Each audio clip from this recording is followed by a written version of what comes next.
Hey friends, welcome to Perfect Practice. Today with me, I have Aron, and we are going to be talking about starting your practice and what are some of the things that I wish I knew. Aron's going to be sharing some of the things that he wish he knew, and we're going to be sharing some of the input and feedback that we get from our coaching clients because their questions are also things that they wish they had known before starting their practice. So that's our topic today. If you're new in practice, if you're looking to transform your practice, if you're still studying functional medicine, and even if you have an established practice, I feel like this conversation is going to be very impactful for you, and it's going to help you get some insights that you can reflect back on and either relate to, or maybe there's some things that you need to work on, and this conversation can help you have that breakthrough. So with that being said, Aron, thanks for joining me today. How are you doing?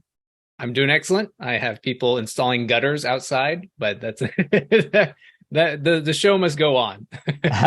Real life. Well, thankfully we can't hear anything, but it's always good to know that we're doing some maintenance, right? And that's part of life, and it's part of our practice too. Is kind of keeping things as time moves forward. Exactly. I think that'll come up. There's things that we don't always want to do, but have to be done to keep the house in order. So just like a business. Ain't that the truth, right? So let's go back to I'd love to like rewind the clock a little bit and maybe go back into my past and maybe into your past as well when you were first starting out. So take me back to when you first graduated. I'm sure you were bright-eyed and bushy-tailed to save the world as I was, and then the rubber meets the road. So I'd love to hear about your journey starting out, and then also perhaps your journey when you started your own practice and became your own boss. Yeah, in the very beginning, I knew I didn't want to enter a conventional clinic setting or a traditional clinic setting, but I knew I wanted to learn from certain people. So I remember like Dr. Massa, who was a trainer for the Seattle Mariners. So I thought, oh, he's a naturopathic doctor, he's a chiropractor, he's an acupuncturist, he's like a wizard. Wow. And so I was able to be in his practice for a period of time. He's like, here, have a room, do what you want, see patients, and then you can shadow me and follow me around. And so that was a great start. So I think in the beginning, I was looking for more for mentors and people I resonated with. And I was like, how can I spend as much time around them as possible? From there, I had an opportunity to study visceral manipulation in more depth because that was what I was, what I loved. I loved using my hands. So then I started working with my visceral manipulation mentor in his practice. And he's like, I charge cash. You're going to charge cash. I'm like, okay, how do I do that? So I'm grateful for him for introducing me to that world. And, but I quickly realized that we were somewhat misaligned with where we want to go. He wanted to sell me his practice, but I didn't think it made sense. Like the value wasn't in the practice. He saw paper charts, no technology systems, and people loved him. So like, am I going to pay six figures to buy this practice when I don't even know if people will actually show up? So that's when, I met you and joined this mentorship and like, oh, I can do this on my own, and started my own micro practice in a Regis, set up shop there, was seeing my own patients and clients. And that was a lot of fun, So that was kind of the beginning journey. And then I'll leave out the part where we ended up here, but that's how it looked in the beginning for me. Awesome. So what's something, as we kind of dive into this conversation, what's something looking back now that you wish you had known or somebody had told you? Yeah. One thing that I experience and a lot of practitioners struggle with is like finding a niche. But I think we get too boxed in with what a niche should be. Like, is it a diagnosis? I thought it had to be, IBS or a condition, but that didn't resonate with me as a naturopathic doctor to put a label on something and to box everyone into a label. And I was supposed to have a solution for that one thing. There was an IBS treatment center around here, and like, oh, they've niched down, it's working for them, but it never resonated with me. But what I discovered along the way is there's a certain type of person I like working with, people who are coachable, who value health, someone who says, I want to optimize my health. I was told it was never possible to find those types of people. They're like unicorns. No one wants to optimize their health. But eventually I started finding people who were very proactive and valued the coaching. So I wish someone had told me that a niche is not a label or a diagnosis. So Yeah, it's a type of person, right? the type of person. Yeah. It's an attitude. It's what we refer to as an avatar. And it's very rare that somebody with any problem, any diagnosis is only going to have that problem, right? And only that diagnosis. So, yeah, I definitely can resonate with that. Just really figuring out who is it that we want to help? Who do we connect with the most? Is it a personality or is it a problem? And it's obviously ideal when it can be both. Right. Yeah. So did you struggle with this in the beginning? Yeah, you know what? So for me, and perhaps for you, and even anyone who's listening to this, like things would just come really naturally to me and pretty easily to me. And, once I went down a rabbit hole, I got really into it. And so have kind of evolved in terms of who I serve. At one point, it was thyroid patients. And while I loved helping them, while we get great results, it just never really fulfilled me because I never had my own thyroid challenge. And so what I love helping people do is solving some of the problems that I've solved. And that was a big revelation for me and it took me a few years to figure that out. And they're golden handcuffs, right? Because it's working, right? Like, hey, what we're doing is working. Like there's a lot of people with this problem. We get great results. And you can keep doing that. But if it doesn't, fill your soul bucket, so to speak, then it only charges you up so much. So for me, I wanted to work with people who were just like me. And that's when I realized that I love problem solving. I love using technology. I love making a bigger impact. I love helping people understand and find their self-worth. And that's why I love coaching practitioners so much. But what I also realized in practice, I love working with people who are just like me, who are, for lack of better terms, those bio-tuners versus biohackers, people who are into spirituality and people who are into plant medicines and functional medicine and thinking outside the box and, focusing on celebrating their health and their body as opposed to viewing it as a punishment to get healthy. So really getting into the head of that person was really getting clear on who I was. So it's like a powerful exercise to know who you are. And once you know who you are, then it's so much easier to help other people who are similar to you. And what that meant for me was the opportunity was quite inviting because learning how to help myself, I was also learning how to help my clients. Whereas if I'm learning all about thyroid disease and thyroid dysfunction as an example, and I don't have that challenge, the benefit to me is very limited. So once I was able to kind of close that loop, I realized, wow, it makes sense because I can evolve personally at an exponential rate and I can help people evolve in this area and in this way in their life as well. Becoming proof, literally. Yeah, there you go. That's where it comes from. So I know one of the things that comes up a lot for practitioners, especially when they're starting out, is how to structure their programs, right? And there's many ways to structure a program. There's one-to-one, which is the classic, most traditional style of practicing. It never gets old, is always going to be valuable. And I feel like that's where a lot of people should start. Even if you decide eventually you want to do group programs, there's always going to be a component and a percent of your practice that should be reserved for one-on-one. Because, once in a while, I like a challenge. Once in a while, I like having a one-on-one, intensive, deep conversation and transformational conversation with somebody. And I'm sure you do the same, Aron. And we're all going to enjoy that, right? To deeply connect with people. So, there should be a one-on-one component. But then as your business grows and your vision expands, then you might go into one-to-many programs, right? Where you're coaching people in a group setting and educating them in a group setting. And perhaps there is a component of one-on-one left there. And then the third component is kind of one to infinity, which is, digital courses and trainings and things like that are online and digital, or even, printed for that matter. So there's different ways to set up your practice. And I think in the beginning, the key is not to be very rigid. So you might be gung-ho on doing group programs because obviously you see the value in somebody's chapter 20 of their story, they're doing group programs, but chapter 1, they were probably doing one-on-one.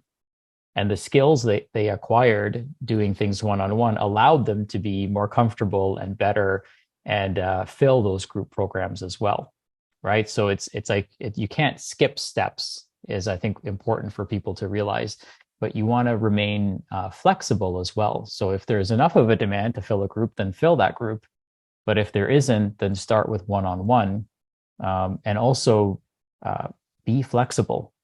So don't be so rigid in terms of how you deliver your services. So let me give you an example. If, let's say, you've got a program and that program is $1,000 or $2,000 or $5,000, whatever it might be, and you're having that consultation with somebody, that initial discovery call, and you feel like they're a good fit, they feel like they're a good fit, but for whatever reason, the program's not in their budget, right? That's just the reality for some people, that it's, yes, they can afford it, but it would stretch them financially, that the stress caused by the stretch would actually make the whole situation worse. And so for those individuals, instead of saying, well, I'm sorry, I can't help you, you would ask them what their budget is, because they certainly weren't expecting your services to be free. They certainly weren't expecting that you were just going to hand them all the answers at no cost to them. They came in willing to and wanting to pay something because they have a problem that needs to be solved. So by simply asking them, what is their budget, right? Mrs. Jones, I'm sorry that, we can't start here with you just yet, but I know that this is something you want to fix. That's why you're here. That's why you filled out this form. And I feel like we can truly help you. What is within your budget so that we can keep the momentum going? I'd love to customize a solution for you that meets your budget, but also doesn't cut any corners. So once you have that conversation with them, they might say, well, I can afford $200 a month. And now guess what? You've got somebody who's happy to pay you, somebody who's not stressed out and anxious about the payment because they've told you what they're comfortable with, and somebody who now appreciates you for, really accommodating their needs, right? So you've got essentially a fan for life instead of a no. And a no it usually is a not now, but that not now could be for a year or 2 years, right? Until their problem gets significantly worse and now they need your help again.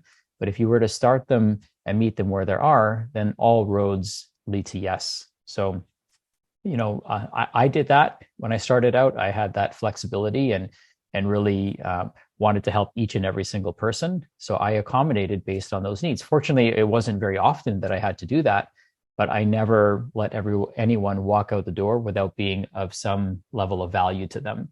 And so, when they say what their budget is, that budget could be supplements that you offer them, could be a supplement protocol that you offer them within that budget. It could be a product that they might need to invest in that could be helpful for them. You could also offer a test that could be helpful for them, right? Hey, Susan, why don't we start with this lab test? And based on the results, we can make a more inspired and educated decision. So again, you're moving them forward in the direction of healing themselves and working with you in a capacity to heal themselves.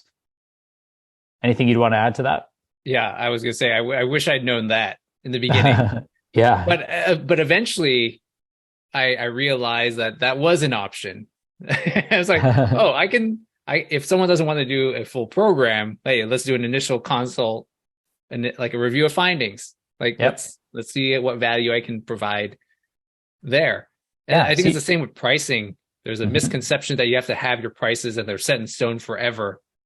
But in the beginning, it's probably more important just to get that conviction, that experience, feel the validation of, oh, someone does value my service enough to exchange money for that engagement.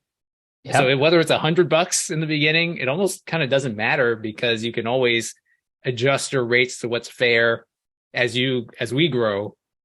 And as our time becomes more, more not scarce, but as we get busier, we have to adjust our pricing accordingly as well.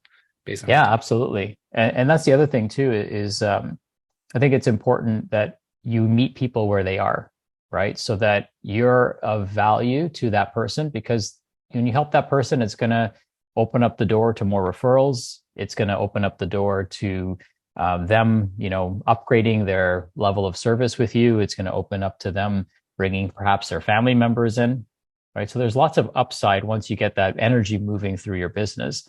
And, as I was mentioning to you earlier, the time will pass. So a week from now, it'll be a week from now. A week from now, that person could be healthier because of you, or that person could be moving in the wrong direction, not because of you, but you certainly had an opportunity to deflect them in the right direction so that they're able to make better decisions moving forward for themselves, right? Sick people make sick decisions.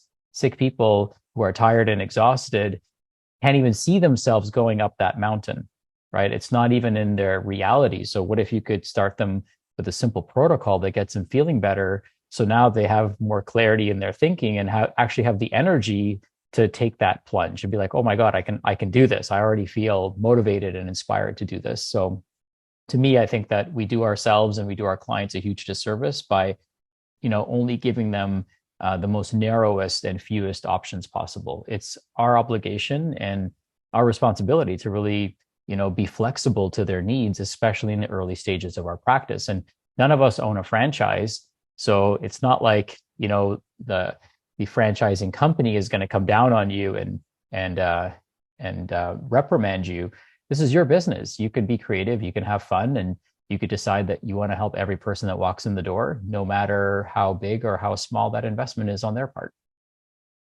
And when you're creative, some of the, like in the moment, you might have created a new product in the process. And then that creates a new opportunity to create something systematic that you can offer. It's like, oh, that worked. Oftentimes that's kind of what happens. They're like, I'm going to try it. I'm going to price it at this. Like, oh, they said yes. Oh, 10 people like didn't even blink an eye. Like, oh, this is something. And I think that's a lot. We miss that validation step, almost like treating it like an experiment in the beginning. And being open to the possibility instead of being, like you said, rigid to how it should be. Yeah. And see, like sometimes people, when they say no, right, or not now, they might be saying no to your program. They might not be saying no to you, right? They might not be saying no to, like how you approach the problem, but they might just be saying, well, I don't need all those things. And I'm not going to use those things. So unless they're bonuses, how do we remove them from the price, right? So for example, if somebody has an Aura ring and they're joining our program, we could be rigid and say, no, you have to keep that ring and you can gift it to somebody.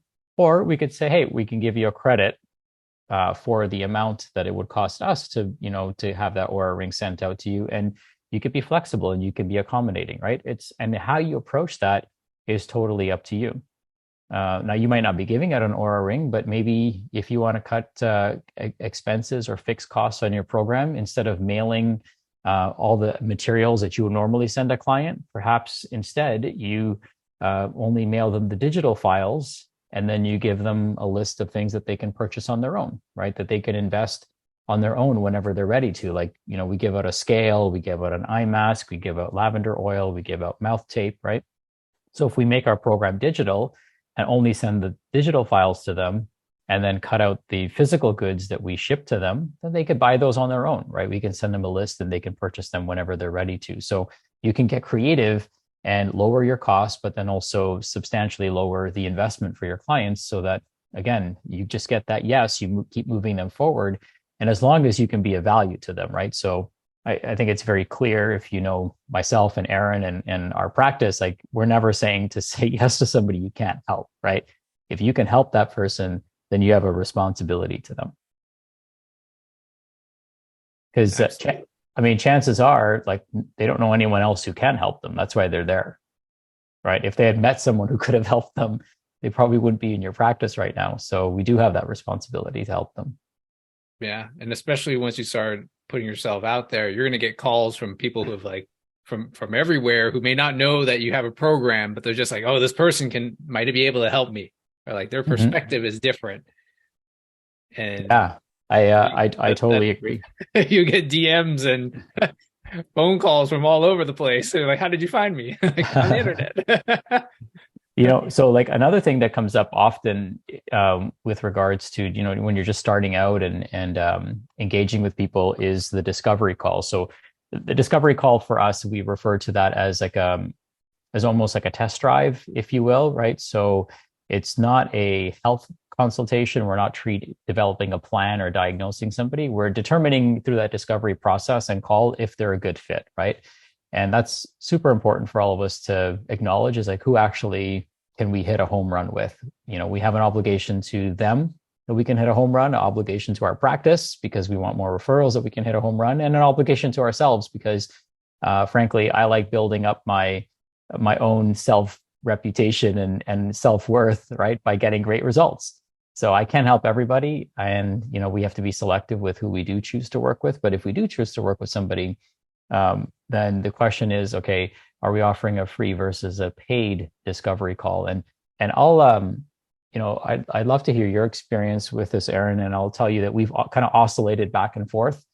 In the beginning, I did a ton of free stuff, and then at one point, you reach kind of like this tipping point where now people are scheduling calls and they're not showing up. So they're, devaluing, themselves really, right? Because they're not keeping their word. That's one of the 4 agreements, is be, impeccable with your word.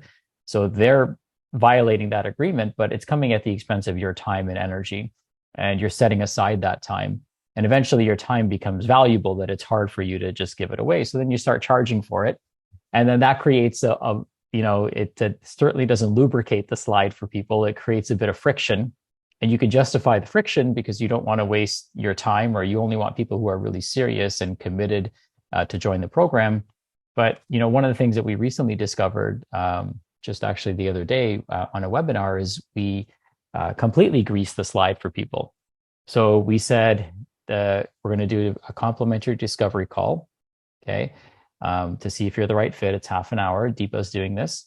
And we're also going to review something called your root cause assessment. So this is looking at kind of root causative factors. Again, not diagnosing or coming up with a plan, but just seeing, do you have the right hallmarks of the conditions that we can help you with and ways we can support you with your health. And then what we also didn't do is we didn't say the price. What we said is we have a solution for everybody, regardless of your budget. So in saying that, now nobody leaves that call thinking like, oh my God, there is nothing for me. Everyone leaves that call feeling hopeful. And as a result of that, we had the highest conversion rate ever. For calls, for book calls, we have 30 booked calls from one webinar. And so I'm really proud of Deepa for doing that and accomplishing that. And I think that those 2 things really, grease the slide for people. Now we'll see what the conversion rate is and what the show up rate is, but we now know that when we say these 2 things in conjunction with each other, one, that the consultation is complimentary, just like a test drive when you drive a car is complimentary. Secondary, that we have something that fits everyone's needs. I think that really lit a spark in people. And then our job is to figure out, okay, what's within their budget and what delivers the most amount of value when they get on that phone call. And oftentimes, we recommend the program because that is where we pack the biggest amount of value into the smallest price that we can.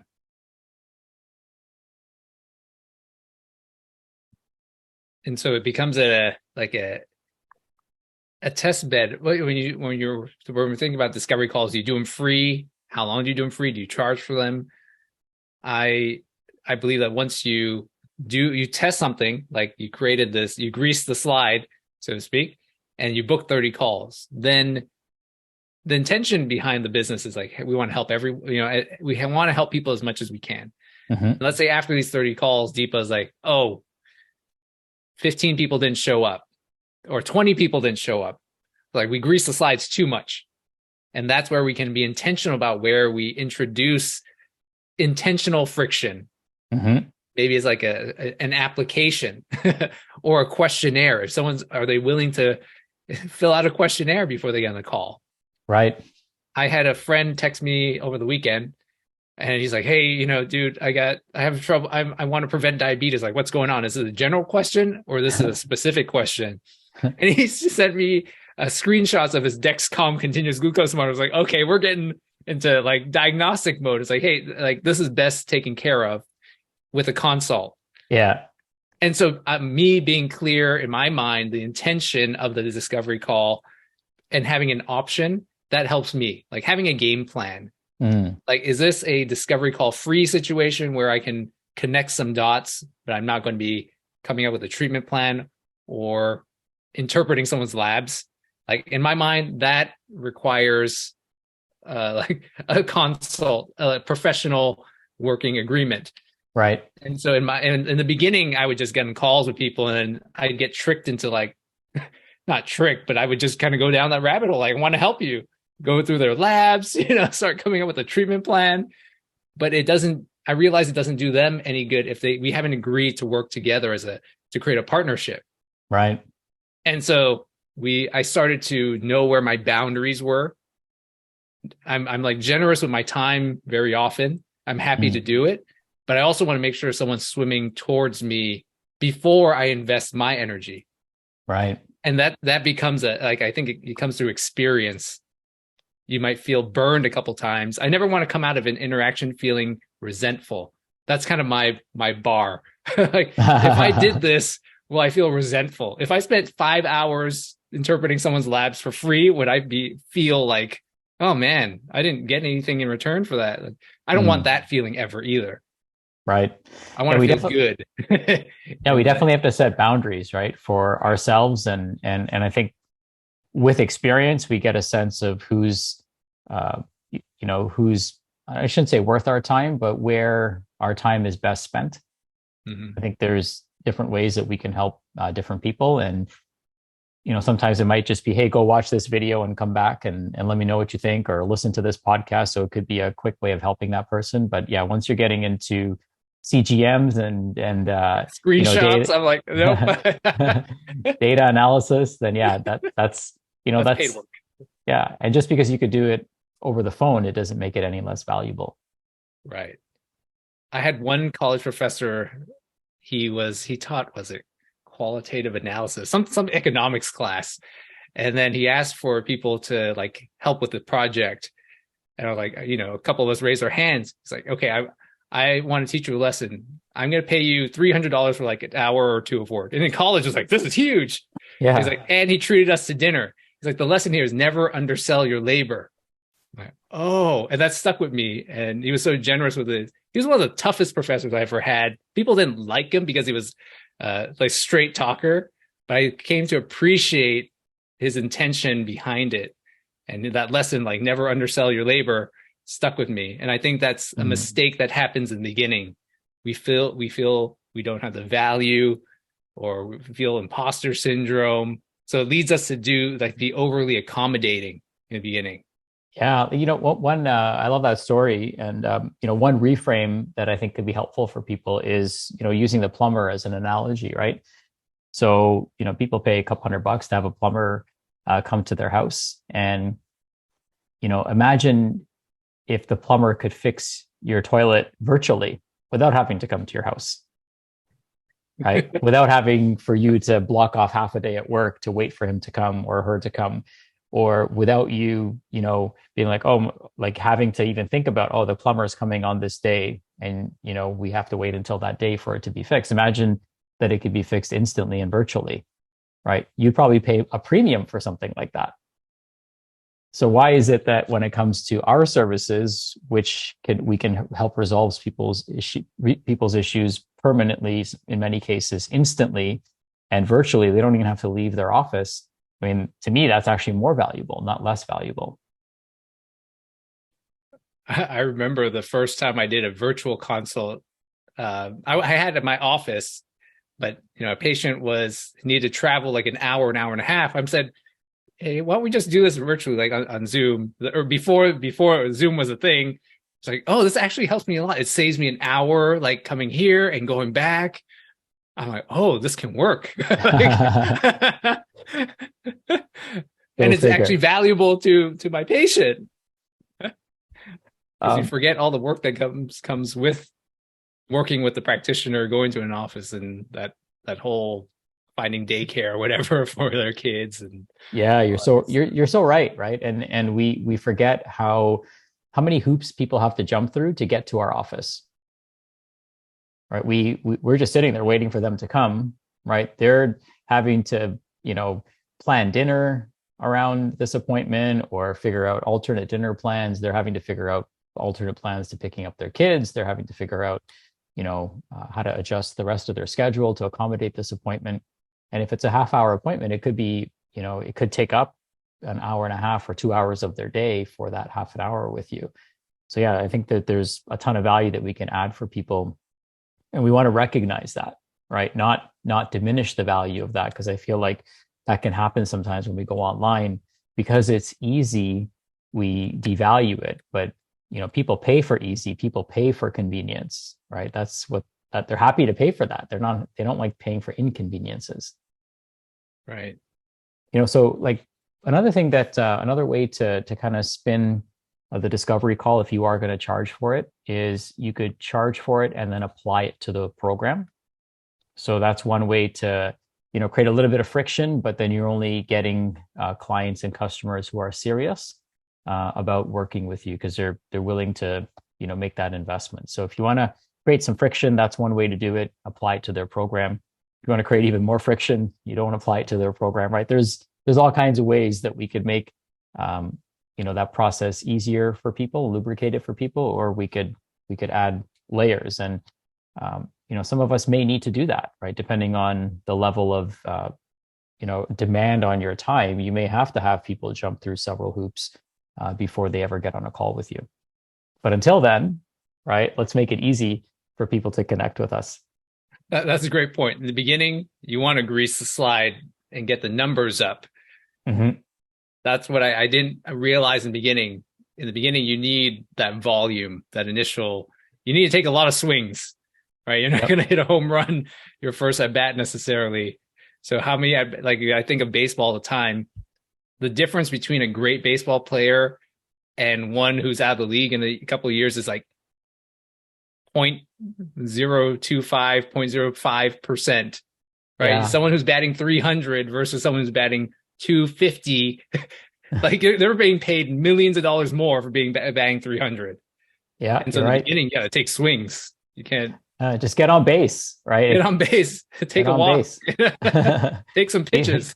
Yeah. I mean, that's the thing. Like, you don't have to hit a grand slam every time you bat, right? And, you hit the grand slam when it's the right person, the right opportunity, and you can knock it out of the park. But other than that, you're got to get on base, right? Get singles, get doubles, get triples. That, adds tremendous amounts of value. And over time, right, if you hit enough singles, you get the run, right? So it might take you 4 at bats to get, what's equivalent in terms of the score to, hitting a home run. But I'll take that all day, right? Because in the long run, that person wins. Right. You mentioned earlier, we have to be numb to the numbers in a certain sense. And that came up with our council meeting with all our council members. And this is a theme that comes up. Oh, someone did one webinar and they had like 5 people show up, or no one signed up. Oh, it didn't work. And one of the council members asked this mentee, like, oh, okay, so when's your next webinar? Oh, next quarter. I'm like, and how about next week? So we forget that in the beginning, we have to do a lot more in order to create the opportunity. Mm-hmm. I didn't understand that in the beginning either. I'm like, oh, it's a volume, it's the reps that go into it that create more learning, momentum, opportunities. So maybe I'd love to hear your take on being numb to the numbers.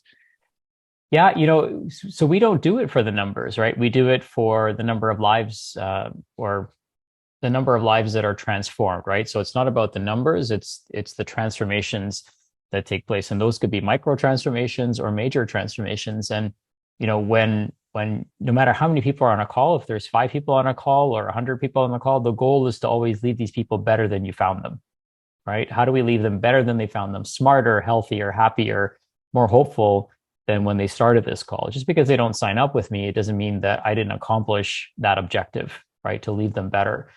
So I always focused on that, is did I leave everyone better? And then the focus became, did I have fun? So did I have fun in this process? Did I enjoy this process? Because if I didn't enjoy it, how can I modify it so that I do enjoy it, right? How do I change the tone? How do I change the message? How do I change the topic? How do I change who I'm inviting to this call or who this call is for, so that it's fun for me? I really love, in-person public speaking. So for me, one of the best ways that we grew our practice was in-person workshops. So I did a workshop every week for many years, unless I was traveling or had a conflict. But that was a consistent way for us to get in front of people and build our practice. And I would still say that's, proximity is probably the best way to build relationships with people. So I was, for example, at an event recently, and I met some amazing people that I probably wouldn't have met if I was, only online for the event. And I got to build connections with them. I got to hug them. I got to hold them. I got to sit next to them and have conversation and dialogue with them. So there's a ton of value of connecting with people in person. So if you're not doing that, that might be something to consider.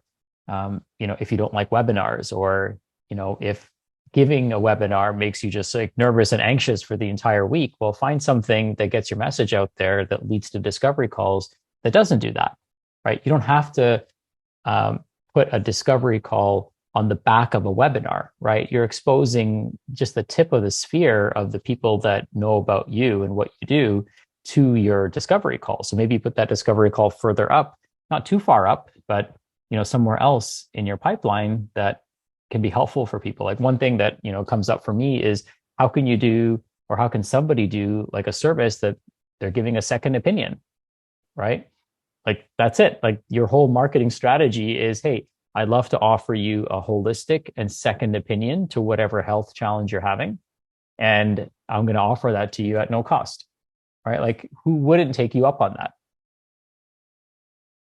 There's an idea right there. Yeah. There's an idea right there. I mean, so that's easy to put into motion. And the people that take you up on that offer already have a diagnosis, right? They have a diagnosis. And the fact that they want a second opinion means that they're confused about that problem. And the fact that they're reaching then out to you means that they don't want to solve the problem the way it's been proposed to them. Because if they were happy with the way that problem was going to be solved, they wouldn't be looking for a second opinion. Right? We only look for a second opinion when we don't get the answer we want to hear, right? And that answer might be, well, you got to take these medications for the rest of your life. Well, okay, well, I want a second opinion about that, right? There's got to be more options than that. Or somebody says, oh, you got to have surgery to remove this thing. Well, maybe you do, maybe you don't, right? Maybe there's another way to approach this problem. So, again, I think getting people on a phone call has never been easier if you have a consistent message that you're putting out there and people value what you have to say when it comes to health. And the only way they're going to know that is by you putting yourself out there on a consistent and regular basis, not just in webinars, but also, day to day, right? It could be through email, conversations, in person, online, social media. You've got to find a way to stay connected with people. Join communities, find interest groups. People have their churches, for example. The people around you you're already spending time there. It's just a matter of people being aware of what you do. Mm-hmm. So, so those are things to consider. And I think for a lot of people starting out, just make it fun, right? Enjoy the process. Don't be so stiff. Don't be so rigid. Don't be so hard on yourself. Have fun and realize that it's your business, right? You didn't buy a franchise. If you were selling my programs, then that would be different, right? There's a fixed price, there's a fixed way of doing things, and sometimes we can get creative. But if you're selling your own program, then guess what? You've got all the flexibility in the world to customize a solution for your clients so that, again, all roads lead to yes. All right. Well, Aron, was there anything else you wanted to add? I think we packed a lot of value into that conversation, and I'm hoping people really resonated with that. And we'd love to hear, what your comments are in the comments section. If there's something that you wish you had known, please share that with us so that we can, all the other people who are reading this or seeing this can also see some of your tips and strategies that have helped you come this far in building your practice. Right. I'll say the thing that resonated with some of the mentees that I had in our group last week was we have permission to make it messy, to like create an ugly first draft. Learning and studying writers like Stephen King, no one wrote a masterpiece on their first try. It's just an expectation in the writing process that it's going to be ugly, it's going to be disorganized, and the beauty comes when you edit. But you have to wear that hat of I'm going to make it messy in the beginning. Right. I think that can free up a lot of the expectation of how perfect it should look.